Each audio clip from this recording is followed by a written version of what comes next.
Good morning everyone. Zoology की इस online class में आप सभी का स्वागत है। आज हम बीएससी फाइनल ईयर के अंतर्गत एंडोक्राइनोलॉजी ऑफ ओवुलेशन के बारे में आज हम पढ़ेंगे। जैसा कि हम जानते हैं, हमारे शरीर में पिट्यूटरी ग्लैंड पाई जाती है, जो एक अंतःस्रावी ग्रंथि है।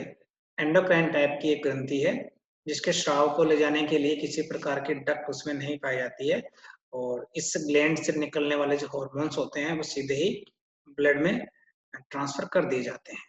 और इस ग्लैंड से अनेक हार्मोन्स है वो स्रावित होते हैं, और कुछ ऐसे हार्मोन होते हैं जो गोनेड्स को प्रभावित करते हैं।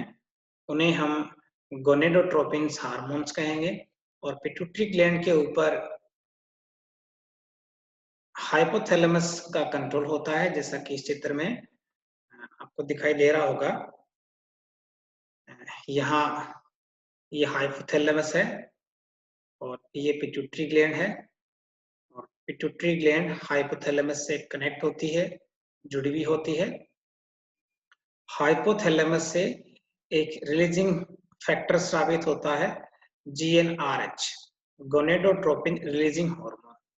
गोनेडोट्रोपिन रिलीजिंग हार्मोन स्रावित होता है, जो कि हाइपोथैलेमस से स्रावित होकर पिट्यूटरी में पहुंचता है। जीएनआरएच ये हार्मोन पिट्यूटरी ग्लैंड को स्टिमुलेट करता है। किसके लिए? गोनेडोट्रोपिन हार्मोन स्रावित करने के लिए। यानी पिट्यूटरी ग्लैंड से गोनेडोट्रोपिन हार्मोन्स निकलते हैं, जिसमें दो हार्मोन होते हैं, एक तो एफएसएच होता है और एक एलएच होता है। इन दोनों के स्राव को कंट्रोल जो है वो हाइपोथैलेमस करता है। किसके द्वारा? जीएनआरएच के द्वारा। जब हाइपोथैलेमस से निकलकर जीएनआरएच पिट्यूटरी में पहुंचता है, तब पिट्यूटरी से दो हार्मोन स्रावित होते हैं। एक तो फॉलिकल स्टिमुलेटिंग हार्मोन यानी एफएसएच, और एक होता है ल्यूटिनाइजिंग हार्मोन यानी एलएच। और ये दोनों ही इन हार्मोन्स का टारगेट ऑर्गन होता है फीमेल में ओवेरी। और आज का हमारा जो टॉपिक है कि किस तरह से ओव्यूलेशन की क्रिया को कौन-कौन से हार्मोन कैसे कंट्रोल करते हैं। जैसा कि मैंने बताया कि हाइपोथैलेमस से जीएनआरएच निकलेगा और पिट्यूटरी को स्टिमुलेट करेगा, जिस कारण पिट्यूटरी ग्लैंड से एफएचएच और एलएच दोनों का हार्मोन्स का श्रवण होता है। और एफएचएच हार्मोन का फंक्शन होता है कि ओवेरी में फॉलिकल्स को डेवलप करना, और एलएच हार्मोन के अंडर में ओवेरी में ओव्यूलेशन की क्रिया संपन्न होती है। और जब फॉलिकल बनते हैं, पुटक बनते हैं, तो फॉलिकल से भी एक हार्मोन निकलता है जिसे हम एस्ट्रोजन कहते हैं। यहाँ इस चित्र में आप देखिए, फॉलिकल से जब एस्ट्रोजन निकलता है तो ये एस्ट्रोजन भी हाइपोथैलेमस को स्टिमुलेट करता है, जिससे कि हाइपोथैलेमस से जीएनआरएच यानी गोनेडोट्रोपिन रिलीजिंग हार्मोन, और इसके कारण पिट्यूटरी से निकलता एलएच और ल्यूटिनाइजिंग हार्मोन के नियंत्रण में ओव्यूलेशन की क्रिया संपन्न होती है। एक बार फिर से इस चित्र में आप देखिए कि जब ओवेरी में अलग-अलग स्टेज में जो फॉलिकल्स होते हैं, उन फॉलिकल्स से एस्ट्रोजन का श्रवण होता है, और एस्ट्रोजन है जो उसका इफेक्ट हाइपोथैलेमस और पिट्यूटरी दोनों पे होता है, जिस कारण जो सेकंड स्टेज में क्या होता है कि हाइपोथैलेमस से जीएनआरएच निकलता है, जिससे कि आगे पिट्यूटरी से एलएच हार्मोन है वो का स्राव होता है। एलएच के कारण ओव्यूलेशन है वो संपन्न होता है। जैसा कि हमें पता है कि ओवेरी में ओवेरियन साइकिल है वो अ, चलते रहते हैं, और पिट्यूटरी से दो प्रकार के गोनेडोट्रोपिन हार्मोन्स निकलते हैं, एक एफएसएच और एक एलएच। इन दोनों का नियंत्रण जो है वो जीएनआरएच करता है, जो हाइपोथैलेमस से स्रावित होकर पिट्यूटरी में पहुंचता है, पिट्यूटरी को स्टिमुलेट करता है, जिस कारण पिट्यूटरी फॉलिकल स्टिमुलेटिंग हार्मोन और ल्यूटिनाइजिंग हार्मोन का श्रवण करती है। इस चित्र में आप देखिए, यहाँ प्राइमरी जो फॉलिकल्स होते हैं उनको दिखाया गया है, और एफएसएच हार्मोन यानी जो ओवेरी है, इस ओवेरी के अंदर जो फॉलिकल्स होते हैं वो अलग-अलग स्टेज में इस चित्र के माध्यम से आपको दिखाई दे रहे हैं। यहाँ प्राइमरी फॉलिकल्स हैं, आगे चलकर ये सेकेंडरी फॉलिकल्स में कन्वर्ट हो जाते हैं और फिर मैच्योर या ग्राफिन फॉलिकल में कन्वर्ट हो जाता है। अब इसके अंदर ये ओवम को दिखाया गया है और ये ओवम है और ये पूरा एक परिपक्व है या मैच्योर या ग्राफिन फॉलिकल है। और जब इस ग्राफिन फॉलिकल में जो ओवम है, ये ओवम जब इस ऊतक को या फॉलिकल को तोड़कर इससे बाहर निकल जाता है, या हम कहें अंडे का बाहर निकलना, अंडाणु का बाहर निकलना, अंडाशय से बाहर निकलना, अंडोत्सर्ग या ओव्यूलेशन कहलाता है। इस तरह से ये जो क्रिया है, जो ओव्यूलेशन की क्रिया है, वो एलएच हार्मोन के नियंत्रण में होती है, लुटिनाइजिंग हार्मोन के नियंत्रण में होती है। और इसके बाद में फॉलिकल का जो बाकी बचा हुआ भाग होता है, वो इस तरह से कॉर्पस ल्यूटियम में कन्वर्ट हो जाता है। इस तरह से ये जो ओव्यूलेशन की क्रिया है, वो एलएच के नियंत्रण में होती है। एक बार फिर से इस चित्र में देखिए आप, ये ओवेरी का चित्र है जिसमें प्रारंभ में प्रीमोर्डियल फॉलिकल है और जब इनमें एफएचएस हार्मोन के कारण जब ग्रोथ होती रहती है तो फिर ये प्राइमरी फॉलिकल में कन्वर्ट हो जाते हैं। ये सेकेंडरी फॉलिकल है, टर्सरी फॉलिकल है और लास्ट में मैच्योर या ग्राफिन फॉलिकल में कन्वर्ट हो जाते हैं। इस तरह से ये ऊतक या फॉलिकल है जो जिसमें oocyte है, सेकेंडरी oocyte।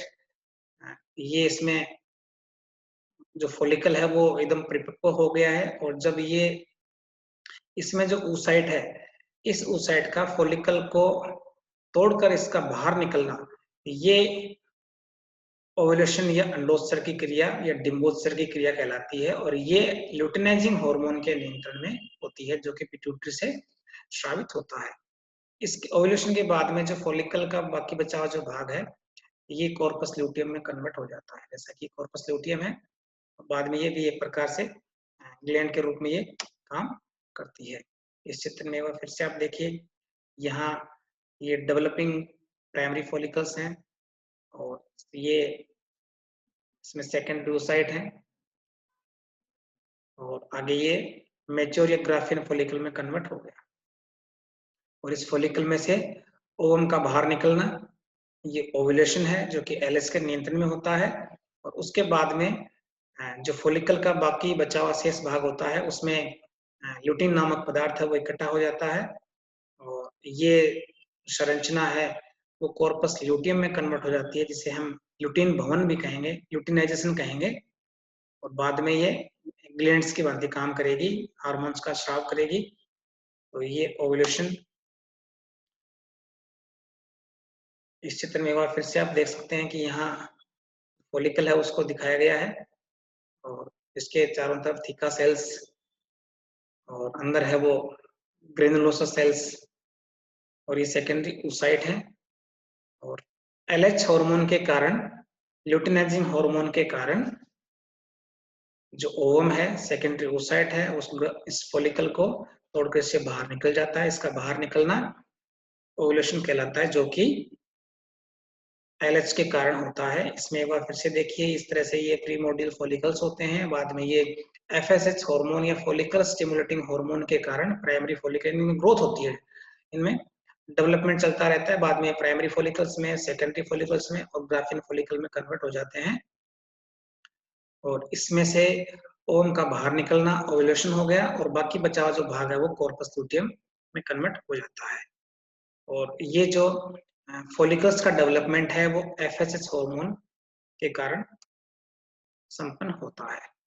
इस तरह से ये ओवेरी में जो फॉलिकल्स हैं उनके अलग-अलग स्टेज हैं और यहाँ ये फॉलिकल जब मैच्योर हो जाता है तो ओवम बाहर निकल जाता है और यही ओव्यूलेशन कहलाता है। इस तरह से हमने देखा कि फीमेल में जो ओव्यूलेशन की क्रिया होती है, डिंबोत्सर्ग की जो क्रिया होती है, यह पिट्यूटरी से स्रावित होने वाले हार्मोन्स, फॉलिकल स्टिमुलेटिंग हार्मोन और एलएच यानी ल्यूटिनाइजिंग हार्मोन के नियंत्रण में होती है।